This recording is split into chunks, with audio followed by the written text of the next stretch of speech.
Buenas noches, Panamá. Bienvenidos al mejor show boxístico de la televisión. Lo mejor del boxeo. Ahora los dejo en compañía de Juan Carlos Tapia.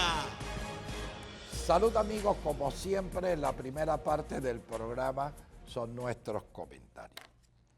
Ayer yo escuchaba al ministro de la Presidencia, el señor Alemán, decir que él no consideraba nada malo tener un sobrino como asistente de él en su ministerio, porque era muy capaz, tenía yo no sé cuántos créditos universitarios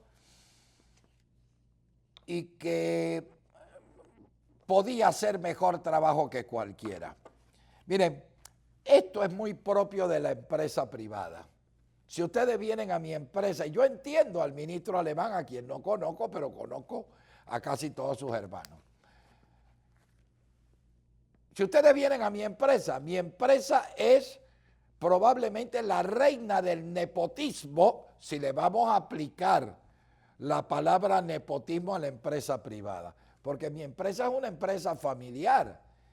Y está mi esposa, mi hija, mis hijos, mi yerno, todos. Pero les voy a leer al ministro Alemán y a los funcionarios del Estado, porque no es solamente él, y voy a decir lo que dice la ley sobre esto: nepotismo, favoritismo hacia los parientes para la gracia o empleos públicos. La palabra nepotismo solo se usa para un funcionario que está nombrando o nombrado familiares dentro del tercer grado de consanguinidad y segundo de afinidad. Entonces, eso es castigado, eso es una falta, eso no se debe hacer. Lo que sucede es que siempre hay dos discursos. Esto mismo se lo criticaban a los gobiernos anteriores. Ahora le tocó a este gobierno que lo critiquen y salen con explicaciones. Yo le quiero decir al ministro Alemán con mucho respeto, yo entiendo su posición. Yo, por ejemplo, no cambiaría la gerencia general por mi yerno. Yo creo que él está haciendo una gran labor acá.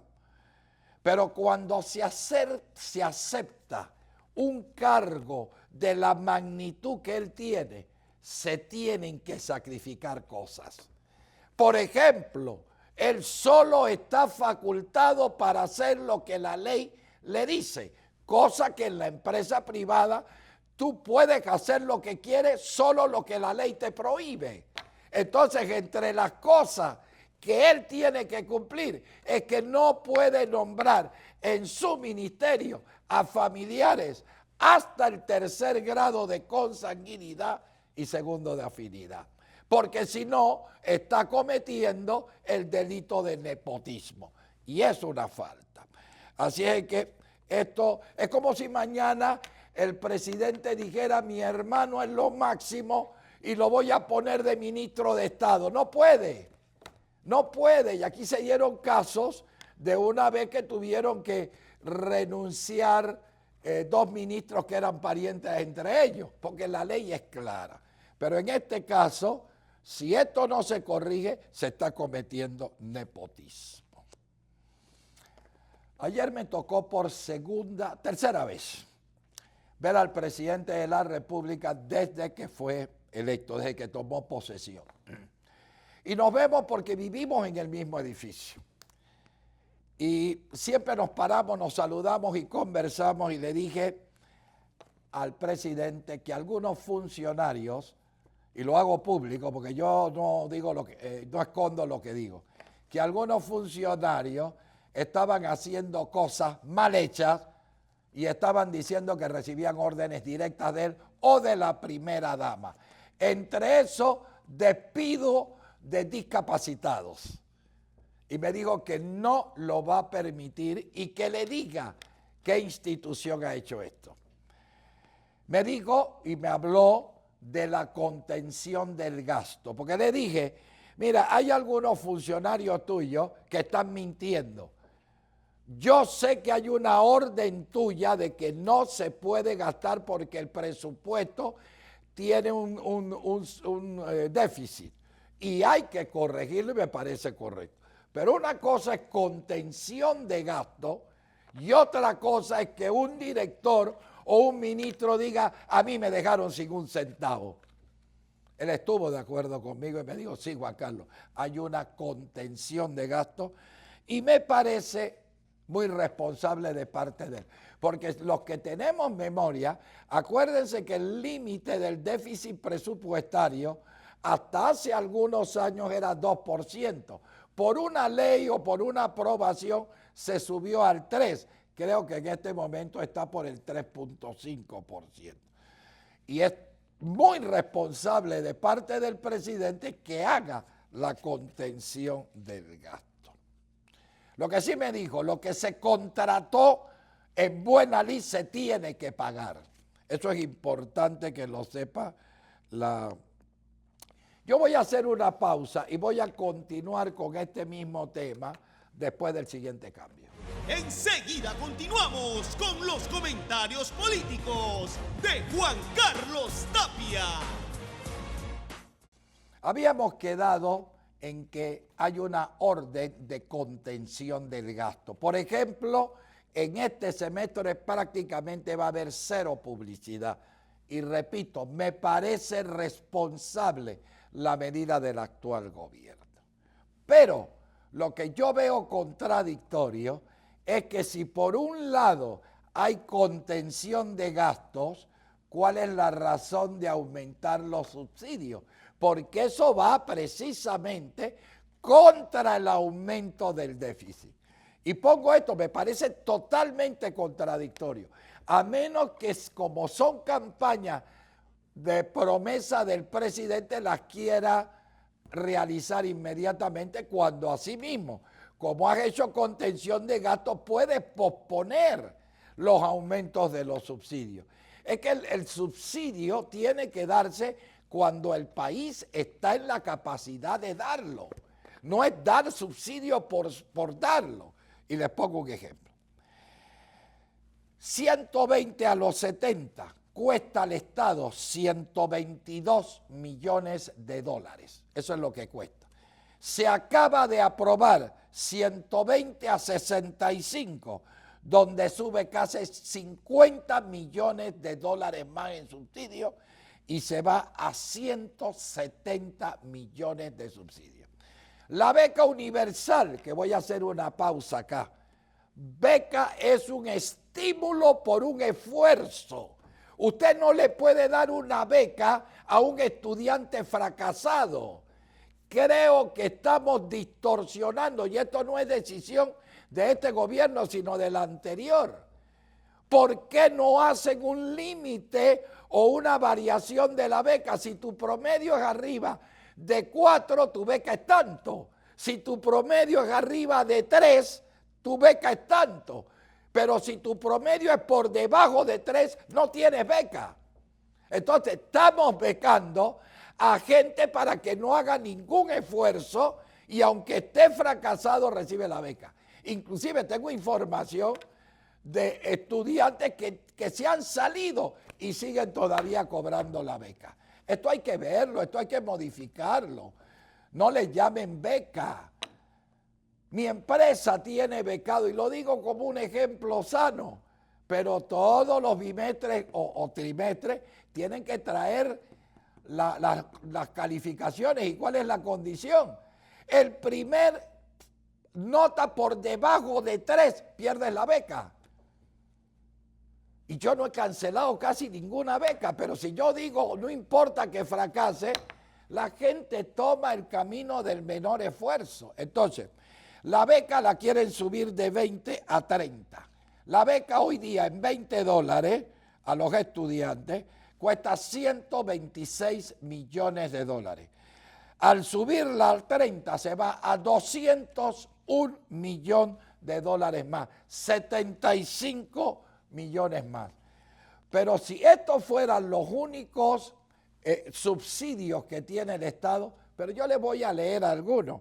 Por ejemplo, los intereses preferenciables, esos intereses especiales para hipotecas de bajo costo, que no estoy criticando los programas a donde van estos subsidios, sino que estoy diciéndole tengan cuidado porque de repente nos quedamos que no podemos cumplir inclusive subsidios más importantes. 65 millones los intereses preferenciales. Gas licuado, 101 millones de dólares al año. Tarifa eléctrica tiene dos subsidios, el FASE que es 410 millones de dólares y el FED que son 65 millones de dólares. Metrobús, 142 millones. ¿Saben cuánto suma al año los subsidios que vienen desde el gobierno anterior y que ahora este lo quiere aumentar? A 1.642 millones de dólares. Entonces, no se compagina la contención de gasto con el aumento de los subsidios. Por otra parte, y aquí voy a una parte que a mí personalmente me afecta muy emocionalmente. Jaime y Nelly Ingram crearon hace 12 años el concurso internacional de piano. Lo han llevado, acuérdense para los que no sepan quién es Jaime y Nelly, los más grandes pianistas que ha dado Panamá, y en un momento dado, como dúo, estuvieron considerados el más importante dúo de piano de América Latina. Recorrieron el mundo, dieron conciertos en todas partes del mundo. Yo acabo de estar en San Petersburgo, ahí dieron concurso. Acabo de estar en un viaje con ellos. Y vivo el drama de estos señores porque son ya señores mayores que lo único que le han dado al país es prestigio, cultura. Jaime fue el primer director del Instituto de Cultura, ha sido embajador en la Santa Sede, en España, en Argentina, en diferentes lugares. Para mí es un patrimonio cultural de Panamá. Bueno, él hace 12 años creó este concurso internacional de piano que se financiaba con gente amiga que conseguíamos patrocinios para hacer este concurso. Hoy día, este concurso está entre los 5 concursos más importantes del mundo. A nivel del concurso de Moscú, del de Varsovia, de Valencia, España, de los mejores. Gracias a estos dos señores que pueden convocar jurados, pianistas de la categoría de ellos. Bueno, ¿qué sucede? Que desde hace 2 concursos, con este sería el tercero, acuérdense que esto se hace por cada 2 años, por ley se decidió que como el concurso se llama Concurso Internacional de Panamá, se pasó una ley que el Estado tenía que proveerle los fondos a esta fundación que se llama Concursos Internacionales para que estos concursos de piano siguieran. Y esto tiene una repercusión en el mundo cultural extraordinario. Bueno, está a punto de cancelarse este concurso porque en los 2 concursos anteriores, después de la ley, se pedía un crédito extraordinario y se les digo la cantidad, $250,000. Ojalá me esté escuchando el presidente y el ministro de Economía y Finanzas. Y con esto hacían un monstruo de concurso, repito, entre los 5 más prestigiosos del mundo. Está a punto de cancelarse, porque ahora no hay plata, no se sabe de dónde se está. El Instituto de Cultura nunca sacó fondos para esto, porque la misma ley dice se solicita un crédito extraordinario, y yo les voy a decir quiénes están convocados. Miren, los jurados, que muchos de ellos, esto es en octubre, esto es ya para resolverlo ya. Los jurados, que son gente que han pospuesto hasta conciertos mundiales solo por venir de jurado a este concurso, son Luis Scott de Argentina, Xiao Pagano de Brasil, Salomón Mikovsky de Estados Unidos, Mamiko Suda de Japón, Fernando Puchol de España, Harold Martina de Holanda, Claudio Vázquez de Panamá. Todos están preparados para venir y han postergado sus presentaciones internacionales para poder estar en este concurso que es del 14 al 21 de octubre. ¿Quiénes han clasificado? Mire, aquí han venido ganadores del concurso de París o de Moscú y no han ganado en Panamá. Fíjense qué estricto esto. Toda una semana compitiendo. Participan 300 pianistas y creo que esta vez se seleccionaron 16. ¿Quiénes son los candidatos que ya tienen reservaciones de hoteles, tienen reservaciones? Los candidatos escogidos para el concurso son Mi John Lee de Corea del Sur, Tavis Tajama de Armenia, Maiko Ami de Japón, Marcel Todokoro de Francia, Juan Andrés Acosta de Colombia, Enrico Gómita de Japón, Ata Tomichiro, Japón, Tin Y Lee de Taiwán, William Daria de Estados Unidos, Marco Antonio Cuevas de Chile, Marcos Madrigal de Cuba, Riggy Fan de China continental y Liao Hao de China continental. Imagínense el ridículo internacional que vamos a hacer cuando estos señores tengan que decir se cancela el concurso por falta de fondos, etcétera, etcétera, etcétera. Yo estoy salvando el prestigio de mi país, ojalá me escuchen. Solo en premios se dan cerca de $60,000. Además, súmele por una semana hospedaje, pasaje para los jurados y para los concursantes. Señor Presidente de la República, señor Ministro de Economía y Finanzas, en sus manos está evitar este descrédito y ridículo internacional que pudiera ser Panamá. Voy a un cambio comercial y regreso. Quédese con nosotros, que al volver continuamos con más de los comentarios políticos de Juan Carlos Tapia. Ayer me visitó un joven que conozco desde muy niño, Samir Gozaine de Chiriquí. Yo lo dije la vez pasada y ahora lo voy a reiterar. Me parece la más grande injusticia. Yo solo defiendo acá cosas que considero que son injustas y que merecen y que deben tener la razón. Explico esto. En 3 circuitos plurinominales se dieron impugnaciones, uno en Penonomé, el otro en Santiago y el otro en Chiriquí. ¿Y quiénes impugnaron? El que llegó de tercero, de cuarto, y en los 3 casos el que había ganado había sacado un margen tan alto que no era justo volverlos a que ese ganador volviera a ir a unas elecciones. Y el Tribunal Electoral ha hecho una exclusión de estos 3 circuitos a 2, el de Santiago y el de Penonomé. Creo que Penonomé, Tinguardia y en Santiago a Rubén de León. Pero Chiriquí, el 4-1, miren cómo quedaron los resultados. Primer lugar, el PRD. Ni siquiera voy a mencionar los nombres, pero en este caso es Samir Gozaine. Sacó 18,365 votos. En este circuito salen 3 diputados. Primer lugar, el PRD, Samir Gozaine, 18,365. Segundo lugar, Molirena, con 10,400 votos. Es decir, entre el primero y el segundo, el primero sacó 80% más de votos que el segundo. En el tercer lugar, el candidato de Decidí, 9,300, y en el cuarto lugar, el candidato del panameñismo, 8,700. ¿Quién impugnó el panameñismo? ¿Y qué decidieron?